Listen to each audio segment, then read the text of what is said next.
সাধুগুরু বৈষ্ণব হেরি আমি যত পুরুষ নারী আমার ভক্তিপূর্ণ প্রণাম গ্রহণ করিবেন সবাই।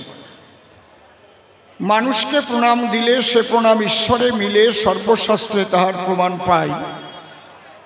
কবি চণ্ডীদাস যিনি উচ্চকণ্ঠে বলেছেন তিনি সবার উপর মানুষ, সত্য তাহার উপর নাই। স্বামী বিবেকানন্দ একই কথাই দিয়েছেন আনন্দ। উচ্চকণ্ঠে ঘোষণা করেছেন বিশ্ব চরাচর বহুরূপের সম্মুখে তোমার ছাড়ি কোথা খুঁজিছ ঈশ্বর। জীবে প্রেম করে যেই জন সেই জন সে ঈশ্বর। ঠাকুর ভবা পাগলা আসি বাজাইলেন মিলনবাসী, বললেন সবার পাশাপাশি আমি মানুষ ভালোবাসি, আমি মানুষ ভালোবাসি। কোনো তীর্থের নাই প্রয়োজন গয়া গঙ্গা কাশী, আমি মানুষ ভালোবাসি। সেই মানুষের চরণ লক্ষ্য করে প্রণাম করি বারে বারে। মানুষে যদি কৃপা করে, কৃপা করবেন কৃষ্ণ কাল শশী। একসাথে উঠে যাবে না, এক একজন করে যাবে, এক একজন আসবা।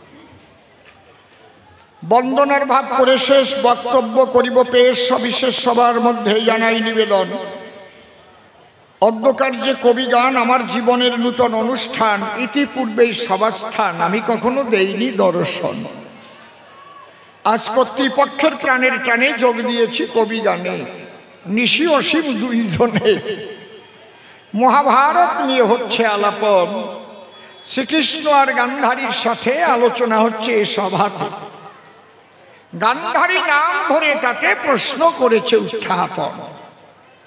এবার তার কথা অনুসারে আমি নিজের নাম পরিত্যাগ করি, কৃষ্ণের ভূমিকা ধরে তার প্রশ্নের দেব সমাধান। তার আগে আমার মনে জাগে আমি ভাবের অনুরাগে, আগেই শ্রীকৃষ্ণের পদপ্রান্তে শ্রদ্ধা অর্ঘ্য করি আমি দান। হে কৃষ্ণ কমলাক্ষী, তোমাকে দেখার মতো আমায় দেও নাই আখি। দূর থেকে তোমায় ডাকি আমি ঘনে ঘন। হে প্রভু আমার কথা নিও, তুমি আমার পরাণ প্রিয়। কৃপা করিয়া গ্রহণ করিও আমার এই হৃদয় আসন। আমি তার উপরে দিলাম ভার, তারে করলাম কর্ণধার। কাব্য সিন্ধু হব পার, অন্তরের একান্ত আকিঞ্চন। এইবার স্বনাম পরিহরি, শ্রীকৃষ্ণ নাম ধরি। কবি গান গাইব সভা পরি, আপনারা শুনবেন সুধীজন। এই যে দাঁড়াই আমরা সভা তলি, ছন্দে ছন্দে কথা বলি। আমাদের এই ছন্দগুলি মুখস্থ কভু নয়। এই সভাতে দাঁড়ালে পরে ছন্দ আসে থরে থরে। এই আসরের ভাব অনুসারে আমাদের শব্দ ব্রহ্ম ছন্দে ছন্দে গাথিয়া মালা গেথে পড়াই আপনাদের গলায়। তাই আপনারা রাখলে 1 লক্ষ, আমরা দাঁড়ায় সভাকক্ষ ধরিয়া যার যার পক্ষ বক্তব্য রাখতে পারি বিলক্ষণ। তাই আপনারা করুণা করে একটু শুভ দৃষ্টি দেবেন আমার শরীরে। আপনাদের করুণা দৃষ্টি পেলে পরে কৃষ্ণ কথা হবে আলাপন। প্রথম প্রশ্ন গান্ধারী করেছে দান, তুমি এসে আমার পাশে রাত্রিকালে হাসি দিলে কেন? আমার শতপুত্র গেছে মরে, তুমি আমার পুত্রা হও সরাসরে। এলে যখন আমার ঘরে গভীর রাত্রি বেলায়, আমার কাছে বলো দেখি হাসি দেওয়া ঠিক হলো নাকি? বলো দেখি তুমি হাসলে কিসের দায়? এইবার আমি বলি গান্ধারীর ঠাই, মা আমি প্রকৃত হাসি নাই। তাহলে এই হাসি দিল কোনজন? আমি যখন তোমার কাছে আসি মহাকাল দিয়েছে হাসি। তাহলে এই হাসি দিল কি কারণ? মহাকাল কে? মহেশ্বর। বসে শোনেন নারী নর, যিনি পাগলা দিগম্বর তাকেই তো মহাকাল বলা হয়। সৃষ্টি কে করে? ব্রহ্মা। পালন কে করে? বিষ্ণু। সংহার কে করে? মহাকাল দিগম্বরে। তাই তো নাকি? এই মহাকাল হাসলো কেন? এর আছে একটা বিশাল মানে। তাহলে কাল কাল কাল সব কাল মিশে হয় মহাকাল। সমস্ত কালের মূল যে মহাকাল, সে কাল। কালের ইংলিশে কি বলে? কালকে কি বলে? Very good. কালকে বলে টেন্স, এ তো আপনাদের আছে সেন্স। তাহলে কাল কয় প্রকার? 3 প্রকার। 3 প্রকার আছে টেন্স কালের নির্ণয়, পাস্ট, প্রেজেন্ট, ফিউচার তার পরিচয়। পাস্টেতে অতীতকাল হয়ে গেছে যাহা, প্রেজেন্টেতে বর্তমান ভুলো না কথা, ফিউচারে ভবিষ্যৎ আগামীতে হবে, টেন্সের বিবরণে জেনে রেখো সবে। প্রত্যেক টেন্সের ফর্ম আছে 4টি প্রকার, ভুলিলে বিপদ ভারিয়ে দেরি আকার। Indefinite, continuous, perfect sorry, perfect continuous নিয়ে 4 প্রকার ধরি। 3 গুণে 4 কত কি হলো ভাবিয়া, টেন্সের 12 ফর্ম শেখো মন দিয়া। তারপরে গঠন প্রণালী, তেসি, তেস, তেসে যদি ক্রিয়ার শেষে রয়, প্রেজেন্ট কন্টিনিউয়াস টেন্স জানিও নিশ্চয়। তাই তো নাকি? কায়দা আছে, কি বলবো আপনাদের ধরে। তাহলে বর্তমানটারে আপনারা একটু লক্ষ্য রাখবেন সর্বক্ষণ, কারণ এখন যেটা বর্তমান একটু পরে সেইটা অতীত হয়ে যাবে। ঠিক তো? আমি আসলে দাঁড়াবার আগে কোথায় ছিলাম? বসা ছিলাম, এই যে অতীতকাল হয়ে গেল। তার আগে কোথায় ছিলাম? তোমাদের ঘরের মধ্যে ছিলাম। আমি কি খালাম? শরবত খালাম। দেখেছেন ব্যাপারটা কি? তাহলে একটু আগে ছিলাম, ওটা এখন অতীতকাল। এখন আমার বর্তমান কি হচ্ছে? আমি দাঁড়াইয়ে বর্তমান গাহিতেছি কবিগান। বা কায়দা কত! তাহলে what is the most important time of life? জীবনের সবচাইতে গুরুত্বপূর্ণ সময় কোনটি? Most important time is now. এখন, এখনই যে সময়টা চলছে, প্রত্যেকটা মুহূর্ত আপনাকে সৎ থাকতে হবে, তবে আপনি সৎ। আপনি অতীতেও সৎ ছিলেন, বর্তমানেও সৎ আছেন, ভবিষ্যতেও সেই সতের ফল আপনি পাবেন। হরিবল হরিবল। কায়দা আছে, এত সোজা না। কি আপনি অতীতে আকাশ করিয়ে দফা সাজিয়ে তুলছেন, বর্তমানে কি ভালো ফল পাবেন? কি হবে? পাবে, বোঝা যাচ্ছে? এর চাইতে ভালো করে আমি বলতে পারবো না। বোঝো তো বোঝো, না বোঝো মুখ বোঝো। তাহলে বসে শোনেন বিজ্ঞস্বতা। এবার বলি গান্ধারীর কথা। অতীতে ভালো কর্ম করে নাই কখন। আজকে মহাকাল হাসে কেন? মাগো তুমি আমার কথা শোনো। যেদিন তোমার পুত্র দুর্যোধন আদেশ করেছিল সন্ধু শাসন, ওই যে শকুনির পড়িয়া ফেরে, পাশা খেলায় গেল হেরে, বলে যা দ্রৌপদীর কেশ আকর্ষণ করে এই খোলা রাজ সবাই পরায়ণ। অন্তরে আমার আছে ভাবা, এই রাজ সবার ভিতরে তাকে উলঙ্গিনী করে আমার উরুতে বসাবো। তোমার ছেলে অতীতকালে। বর্তমান মহাকাল হাসে কেন? শোনো, যখন দুর্যোধন আদেশ দিল দুঃশাসন তখন দ্রৌপদীর কেশ আকর্ষণ করতে গেল। দ্রৌপদী দৌড়াইয়া তোমার ঘরের দরজায় গিয়ে হাজির হলো। করজোড়ে কত কেঁদেছিল, চেয়েছিল আশ্রয়। মাগো তুমিও নারী, আমিও নারী, তুমি আমার সম্পর্কের শাশুড়ি, আর তোমার ছেলে আমার চুলে ধরে উলঙ্গিনী করে খোলা রাত সবাই উড়ুতে বসাতে চায়। মাগো তুমি কথা লও, আমাকে একটু আশ্রয় দাও। সেদিন তুমি কি করেছিলে? ঘরের দরজা আটকাইয়ে দিয়ে ভিতরে গিয়ে খিলখিল করে হাসিছিলে। মনে আছে? মনে আছে? দরজায় দিয়ে খিল হেসেছিলে, খিলখিল। আর তোমার ছেলে চুলে ধরে দ্রৌপদীরে রাজসভার মধ্যে নিয়ে যায়। মনে করে দেখো, কেউ যদি বিপদে পড়ে আশ্রয় চায় কারো ধারে, তাকে আশ্রয় না দিয়ে যদি উপহাস করে হর্ষধ্বনি দেয়, অন্তরে দেখো ভেবে মহাকালের কাছে সেগুলো জমা রবে। তার বিপদকালে সেই হাসি শুনতে পাবে, পাবে, পাবে সুনিশ্চয়। দেখ কেমন লাগে, কবে না? কি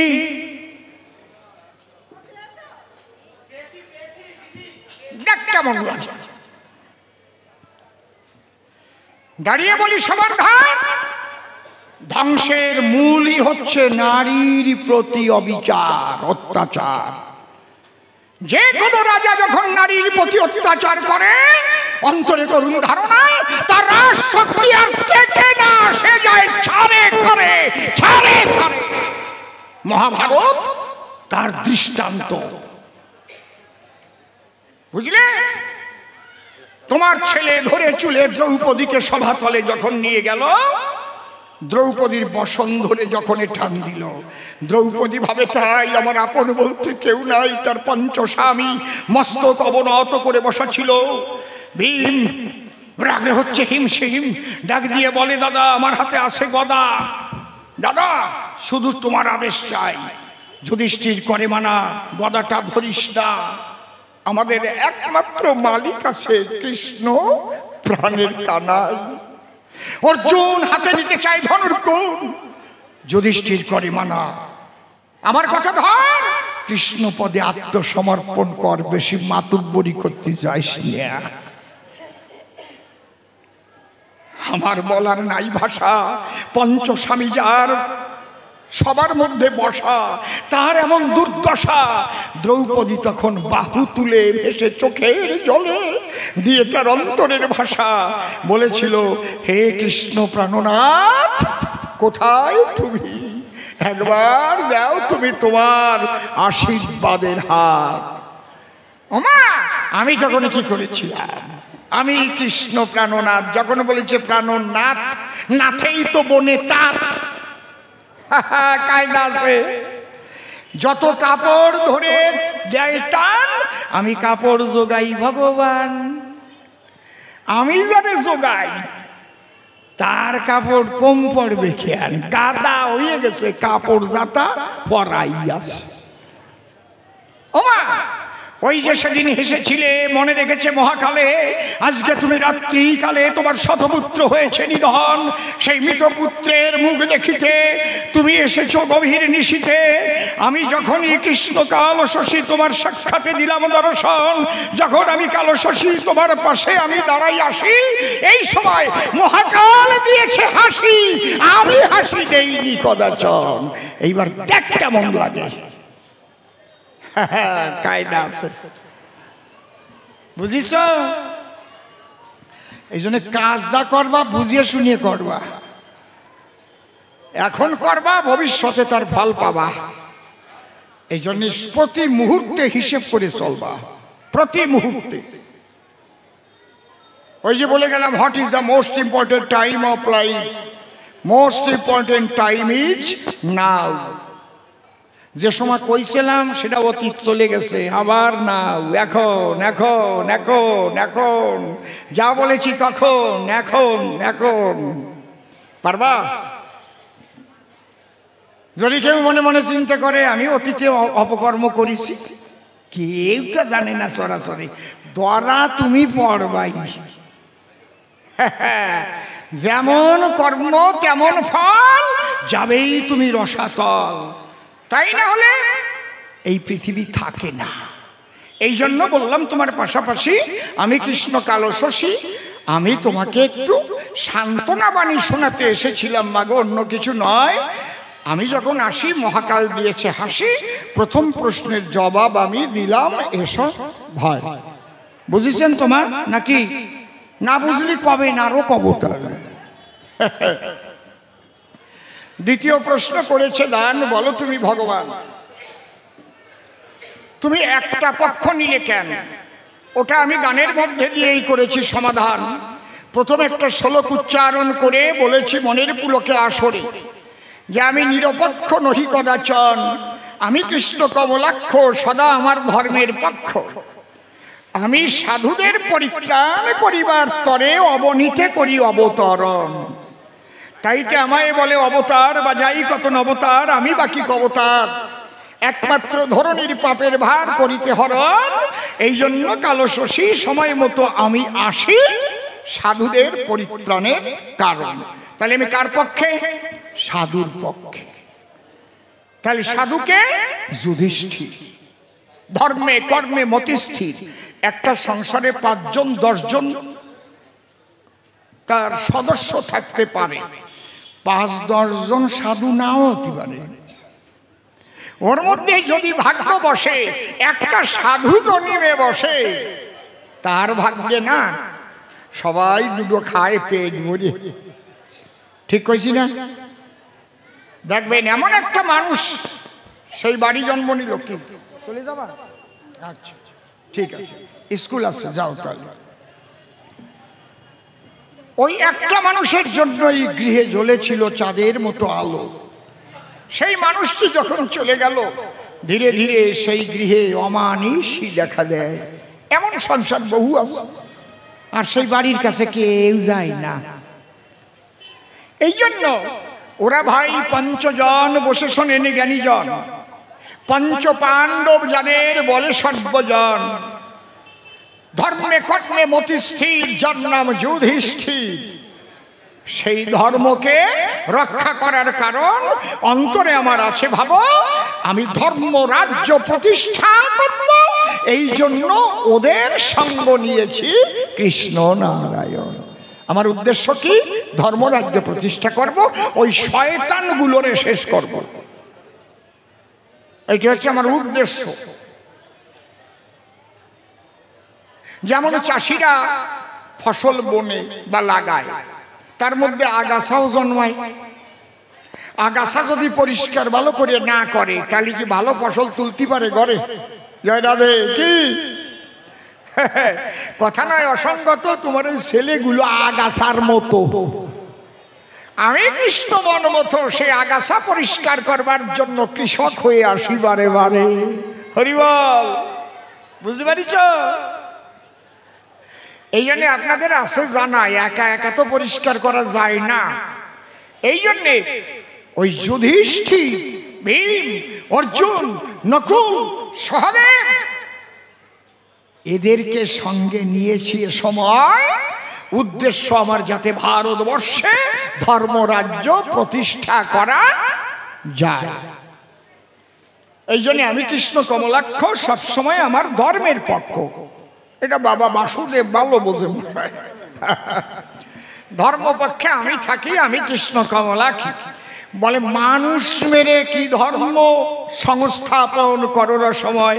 না, মানুষ মেরে ধর্ম হয় না, কোনোদিন হয় না।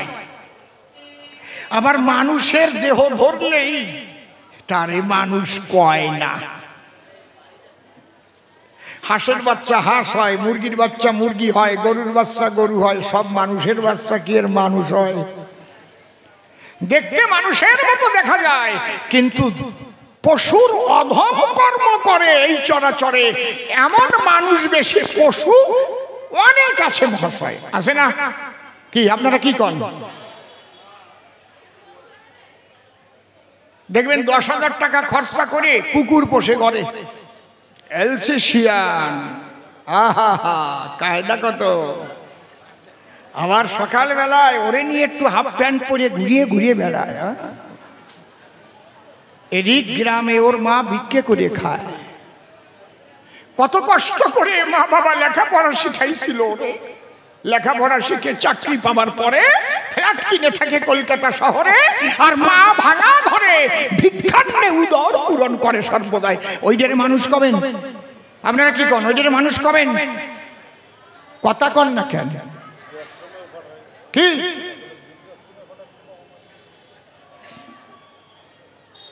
হয়তো বিয়ে করে বউ আনলো, বউ বললো তোমার ওই বুড়ি মাকে আমি খাবার দিতে পারবো না, কিন্তু বুঝলি ওসব আমার দ্বারা হবে না, হয় আমাকে রাখবে না হয় তোমার বুড়িকে রাখবে।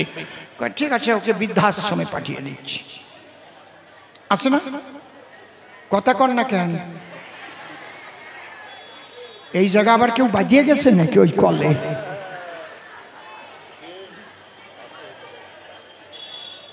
যে মা আমাকে গর্ভে করেছিল ধারণ, ও এ ভাবিতে গেলে দু চোখ ভরে যায় জলে। কত প্রসব বেদনা সহ্য করে মা আমাকে করাইছিল জন্মগ্রহণ। আমি জন্মের পরে মাতৃ সুধা দিয়েছিল আমার মুখের ভিতরে। কত মায়ের কোলের ভিতরে প্রস্রাব পায়খানা করেছি অগণন। ও কারারে মাইরিয়ে কারা, ওই জন্যই বৃদ্ধাশ্রমে পাঠায়।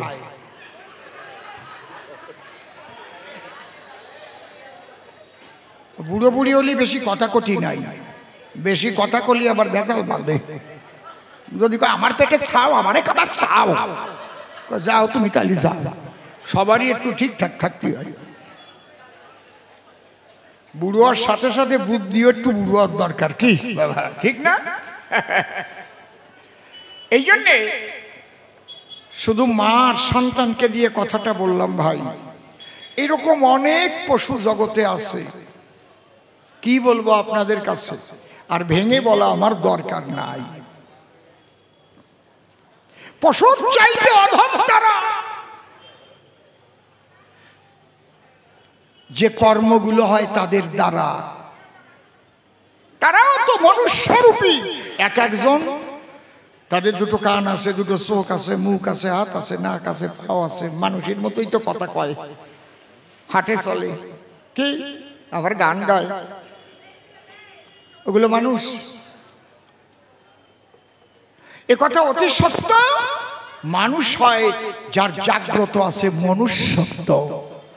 মানুষগুলো মরে না রে, অমানুষের মরণ হয়, মৃত্যুর সঙ্গে পাঞ্জা ধরে মানুষগুলোই বেঁচে রয়। হরিবল হরিবল। এই জগতে যারা জন্ম ধরে একদিন সবাই মরে, কিন্তু মানুষ যারা মরার পরে অমর হয়ে থাকে মানুষের হৃদয়ে কন্দরে। আছে না মানুষগুলো বেঁচে আছে না? তারা কি মরে গেছে? আর অমানুষ যারা বেঁচে থাকতেও মরে, তারা ওরে কই জানতে মরা। তারপরে এরকম মুখ ডাকিয়ে ডাকিয়ে যায়। ঠিক করলাম না বেঠিক করলাম? কি মুখ দেখাতেও লজ্জা হয়, কেমন মানুষ ভাবুন মশাই। এই জন্যে মানুষ কুলে জন্ম নিলে মানুষ নামে সবাই বলে, মনুষ্যত্ব না জানিলে সে আসলে মানুষ নয়। বুঝতে পারছেন? ছোট একটা গান আছে, গাইয়ে শোনাচ্ছি। কোমল গা লাগা। কে বলে ভারতবর্ষে নেই কোনো গাধা, দাদা নেই কোনো গাধা। কে বলে ভারতবর্ষে নেই কোনো গাধা, দাদা নেই কোনো গাধা। কে বলে ভারতবর্ষে নেই কোনো গাধা, দাদা নেই কোনো গাধা। মা বাবাকে দেয় না খেতে, বউয়ের কথায় নাচে, এমন গাধায় সংসারে হাজার হাজার আছে দাদা, হাজার হাজার আছে দাদা গো। দাদা গো,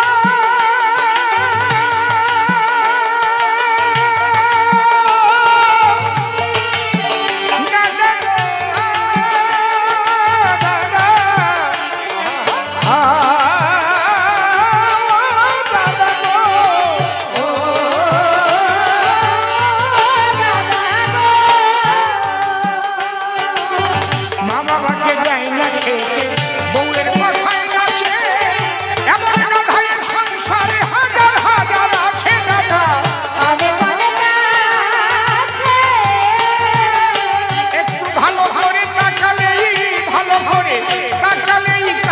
চোখের ধাঁধা।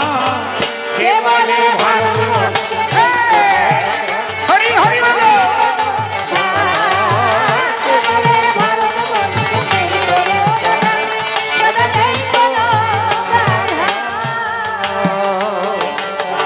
জলে পাবে মাছের সন্ধান, পশু বনে গিয়া মানুষের মধ্যে মানুষ কথা পাবে যে খুঁজিয়ে দাদা, পাবে যে খুঁজিয়ে।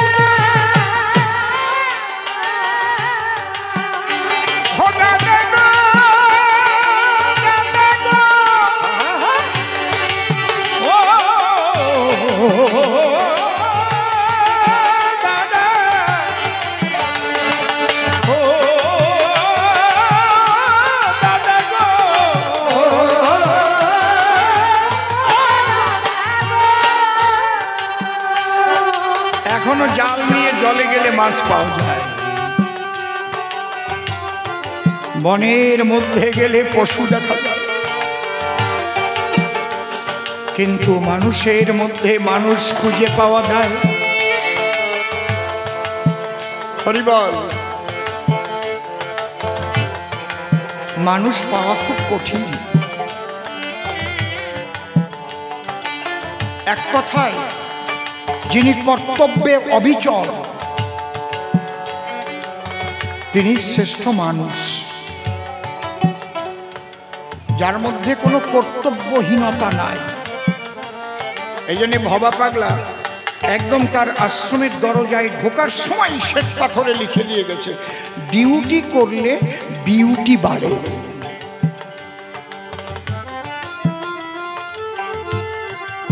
বিউটি কিসে বাড়ে? ডিউটি করলে। এই সঠিক ডিউটিটাই হচ্ছে সঠিক কর্তব্য। মাতা পিতার সন্তানের প্রতি কর্তব্য, সন্তানের মাতা পিতার প্রতি কর্তব্য, আশেপাশে যাদের নিয়ে আমরা বসবাস করি, আমার পরিজন যারা, তাদের প্রতি আমার কর্তব্য। প্রত্যেকটা মানুষ ভাবতে হবে, আমার টাকা পয়সা আছে আর একজন গরিব মানুষ খেতে পাচ্ছে না, আমি তো টাকা সঙ্গে করে নিয়ে যেতে পারবো না। যদি স্বর্গেও স্থান হয়, স্টেট ব্যাংক তার কোনো শাখা তো আর স্বর্গে নাই যে আরটিজিএস করে টাকা পাঠায় দেবো, সব পরীক্ষা। তাহলে আমার কর্তব্য ওই মানুষটি আমার আছে যখন, ওই মানুষটি যেন না খেয়ে কষ্ট না পায়, তবেই তো আমি মানুষ।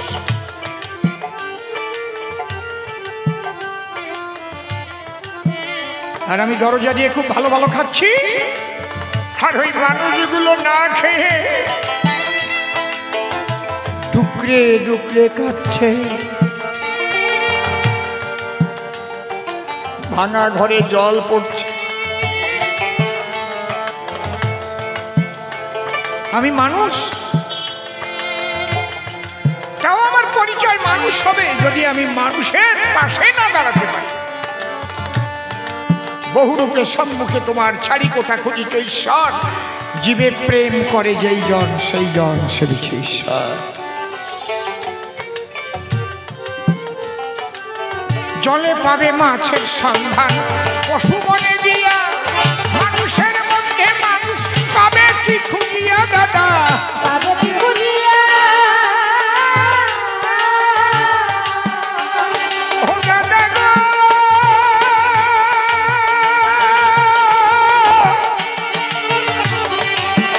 দাদা গো,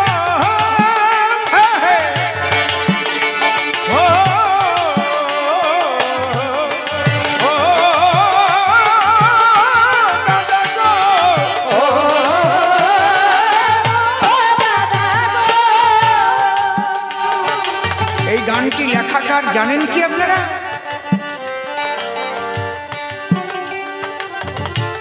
বিশ্ববন্দিত লোকশিল্পী, বিশ্ববন্দিত, সারা বিশ্বের মানুষ বাঙালিরা যাকে চেনে। ওপার বাংলায় বাড়ি, আমার স্নেহের ভাই নকুল বিশ্বাস।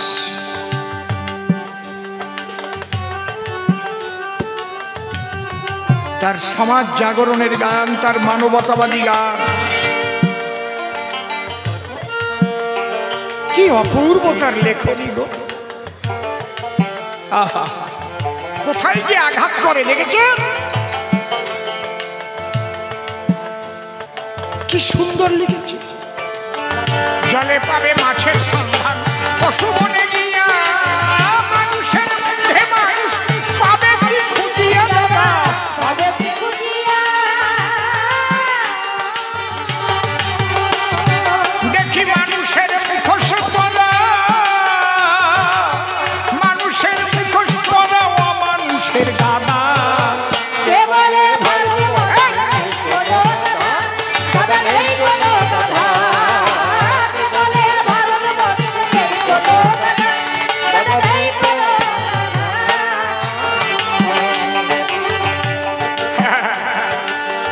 হাঙর কুম্ভীর নদী ছেড়ে এখন এখন লোকালয়ে ভাসে বন্ধু বেশে কেউ তো মূর্খ আছে চারিপাশে দাদা আছে চারিপাশে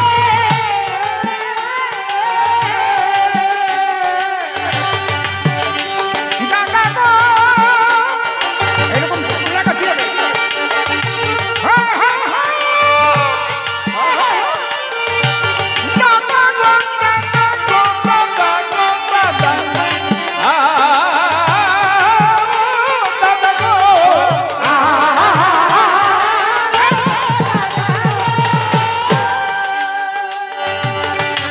আমরা জানতাম হাঙর কুমির নদীতেই থাকে না, সেই হাঙর কুমিরের স্বভাব এখন মানুষের মধ্যেও ঢুকেছে।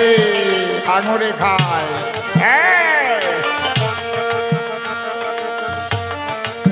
কুমিরে খায়, টেনে টেনে খায়। এই মানুষগুলো হাঙর কুমিরের চাইতে খারাপ হয়ে গেছে। ঠিক বলছি না বেঠিক বলছি? জোরে বলুন, ঠিক তো?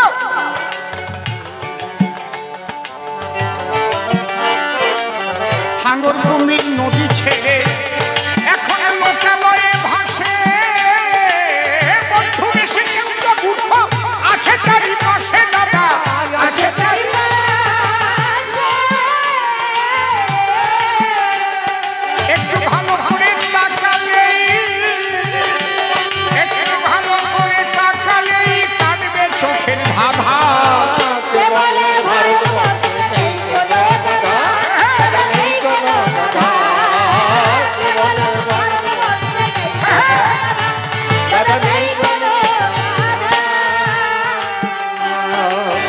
এই যে কুরুক্ষেত্রে যুদ্ধ হল, গান্ধারী করহ শ্রবণ, এখানে কাদের ঘটেছে মরণ। কেউ কর্ম ফলে মরেছে গো, কেউ অভিশাপে মরে, কেউ এসেছে কুরুক্ষেত্রে মরিবার তরে। দেখো এত বড় বড় বীর মারা গেল, ঠিক করে নেই, তারপরে বাজাও একটা নদী বিনা ঠিক না করে। ওর মধ্যে একটা টুনটুনি পাখি বেঁচে থাকলো, কি অদ্ভুত ব্যাপার।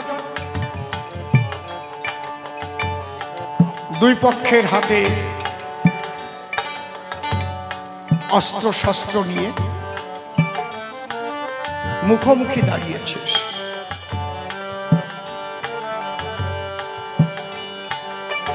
ওর মাঝখানে ছোট্ট একটা গাছ,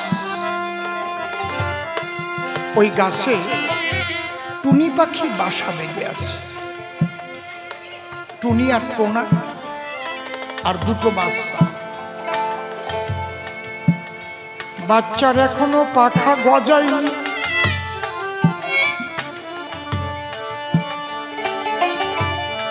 এ বাবা মাইকম্যান, তুমি বেহালাটার মনিটরটা বন্ধ করো তো, আমি রক্তটা পরীক্ষা করে তোমাকে দেখিয়ে দিচ্ছি। বাজাও এবার। আছে বড় বক্সে আছে সাউন্ড, দাও দাও আরো। এইটা তোমার হাতই পড়ে না এখন, টন দিয়ে না, টন দিয়ে না। হ্যাঁ বেশ, বাহ, এবার তো মনিটর দাও।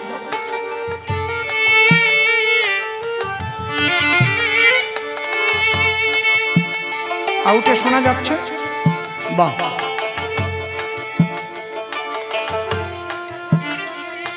এইবার ওই বীরদের দেখার পরে টোনা বলছে টুনির ধরে, এই টুনটুনি কি একবার তাকিয়ে দেখ।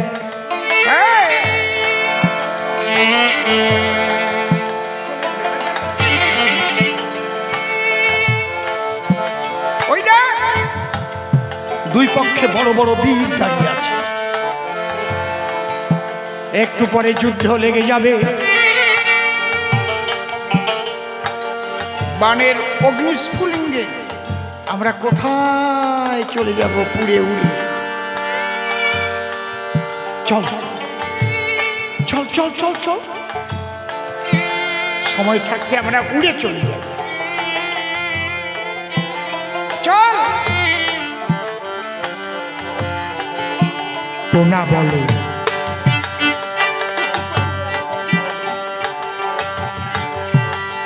টোনা বলে, ওরে টুনি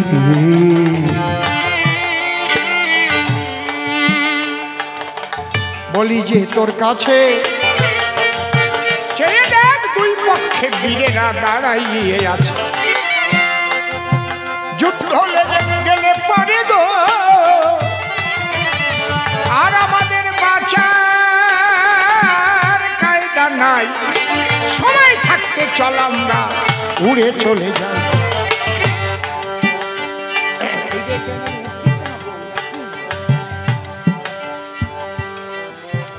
কি বাজনা রে?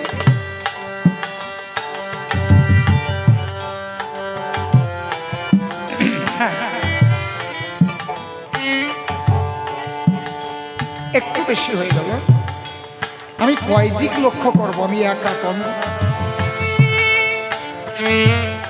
এসে এয়ারফোন কানে নিতে হয়, কোনটা কেমন বাজে শুনে শুনে ঠিক করতে হয়, প্রত্যেকটা শোনা যাবে। মেশিন তো খুবই ভালো।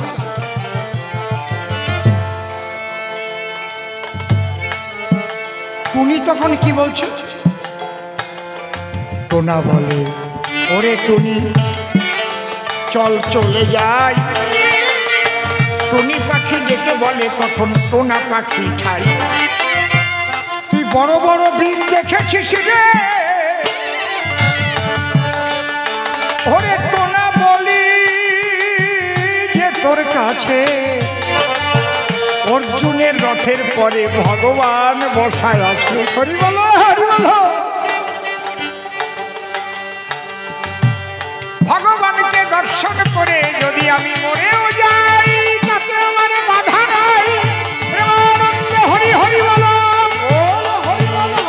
হরি বলো। টোনা বলছে, টুনি অত ভাব ভালো না, তোরে মরণে টানিছে।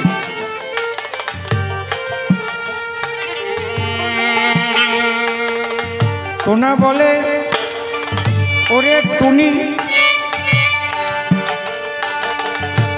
আমার কথা রাখ, তাহলে আমি চলে যাই, তুই পড়ে থাক। এই বলে টোনা পাখি উড়ে চলে গেল। টুনি পাখি বাচ্চা নিয়ে বাসার মধ্যে ছিল। টুনি বলে, চোখের জলে গো হে ঠাকুর নারায়ণ, তোমার শ্রীপাদ পদ্মে করলাম আত্মসমর্পণ। এই যে সর্বধর্মান পরিত্যাজ্যং মাম একং শরণং ব্রজ অহংকার সর্বপাপে ভবসৈষ্যবাসুচু। আমি দেখলাম সর্বনাশ, ওই টুনটুনি পাখি সে আমার উপরে আত্মসমর্পণ করেছে, ওকে আমার বাঁচাতে হবে। দুর্যোধনের বিরাট একটা হাতি, তার গলায় একটা বড় ঘন্টা, ঠন ঠন করতে করতে ঠিক ওই গাছের সোজা এসে এমন কায়দায় দাঁড়িয়েছে যে ঘন্টার দড়ি কেটে দিলে পরে, ঘন্টা যদি মাটিতে পড়ে তাহলে ওই গাছ সহ পড়ে যাবে ঘন্টার ভিতরে, বিরাট ঘন্টা। আমি বললাম, অর্জুন তুমি আমার কথায় হাঁটো, তাড়াতাড়ি বান দিয়ে ওই ঘন্টার দড়ি কাটো। আমার কথা অনুপাতে যখন দড়ি কেটে দিল, টুনটুনি ভিতরে নিয়ে ঘন্টাটি পড়ল। 18 দিন এত বড় যুদ্ধ হয়ে যায়, ঘন্টার মধ্যে বসে টুনি কৃষ্ণ গুণ গায়। 18 দিন যুদ্ধের পরে গো অর্জুন বলে, তাহার জবাব চাই। আমি অর্জুনকে ডেকে ডেকে বললাম, ভগবান দেখতে যদি চাও ওই ঘন্টা খানা যাও কান। ঘন্টা টান দিয়ে যখন ওই ঘন্টা সরাইয়ে ফেলল, ভিতর থেকে টুনটুনি ডাকিয়া উঠিল। আমি বললাম, এই পাখি ভক্তকে বাঁচাবারই দায়, ঘন্টার দড়ি কাটাইলাম কৃষ্ণ সমধায়। বড় বড় বীর যারা যুদ্ধে মারা গেল, ভক্তির জন্য টুনটুনি পাখি বেঁচেছিল। প্রেমানন্দে হরি হরি বল ভগবান, কৃষ্ণ পদে করো সবে আত্মসমর্পণ। পাণ্ডবেরা কৃষ্ণ পদে সমর্পণ করিল, তাই দেখো এই যুদ্ধে প্রাণ পেয়েছিল। পরিষ্কার জবাব দিলাম সভ্য সবার খাই, আর তারে বেশি বলে দরকার আমার নাই। দেখি এরপরে সে এসে কোন কোন কথা কয়, তার কথা মতো জবাব দেব আসিয়া সভায়। এবারেই হবে না কিন্তু কবি গানের শেষ, এরপরে হবে আবার প্রশ্নের পরিবেশ। আমি যা বলে গেলাম দাঁড়াইয়ে বিপক্ষে, আবার কিন্তু বলবে শোনো কমলাক্ষে, যা যা কহিলে তোমার আছে এই তো দোষ। গান্ধারী এসে এবার করবে দেখেন ফোর্স, সে আবার নূতন ভাবে প্রশ্ন করবে গান, আমি আবার এসে তার দেব সমাধান। একদম শেষে দুইজন মুখোমুখি হব, মুখোমুখি লড়াই করে শান্ত করে দেব। অনেকক্ষণ গান হবে শোনেন ভক্তগণ, বাড়ির দিকে কেউ যেন করবেন না গমন। আপনাদের পেয়ে আমি বড় খুশি হই, সত্যি সত্যি মনের কথায় আজ খুলে কই। এখানে এত শ্রোতা ভক্ত বটে রয়, ভক্তিপূর্ণ প্রণাম জানাই সব শ্রোতার পায়। কৃষ্ণ কথা শুনবার পরে সকলেই এলো, একবার প্রেমানন্দে ভক্ত বৃন্দে হরি হরি বলো। এরপরে এসে কোন কোন কথা বলে, কোন ভাবের ভাবধারা সে উঠাইয়ে তোলে। প্রথমবারে বেশি কারে বলবো না এইভাবে আমি আর চলবো না। প্রথমে একটা প্রশ্ন আমায় করেছিল দান, ছেলে আমার মরে গেছে শোনো ভগবান, আমার কাছে দাঁড়াইলে কৃষ্ণ কালো শশী, কেন এসে তুমি দিলে এমন কুটিল হাসি। তার জবাব দিয়েছি আমি তার ঠাই, মহাকাল হেসেছে আমি হাসি নাই। মহাকাল কেন হাসলো বললাম তার ধারে, এক এক করে আমি ব্যাখ্যা করি। তারপরে প্রশ্ন আমায় করেছিল দান, কৃষ্ণ তুমি নিরপেক্ষ পক্ষ নিলে কেন? আমি তো দাঁড়াইলে বললাম সভা কক্ষ, চিরকাল আমি ওই ধর্মের পক্ষ। নিরপেক্ষ আমি কভু বলি নাই, সাধুদের পক্ষে আমি থাকি যেকা নাই। আবার বলে মানুষ মিলে কিবা ধর্ম হয়, দেখাইলাম মানুষ হলেই সে মানুষ নয়। মনুষ্যত্ব যদি কারো হয় জাগরণ, সেই খাটি মানুষ বটে শুনো দিয়ে মন। এইভাবে ব্যাখ্যা করে বললাম সবার ঠাই, আর বেশি কথা বলে প্রয়োজন নাই। এদিকে আছে যারা ভক্তগণ, বন্দন করে যাই সবার চরণ, ভক্তগণ যদি আমায় আশীর্বাদ করে অসত্য ভাব আমার চলে যাবে দূরে। এদিকে আছে যারা মায়েদের জাতিবার সকলের চরণে করলাম প্রণতি, পিতামাতার চরণে প্রমজয় আমার জাতীয় দেবীর জগতের প্রথমবারের ভাব আমার খাদ্য হয়ে গেল। জয় জয় রাধা কৃষ্ণ প্রেমানন্দ।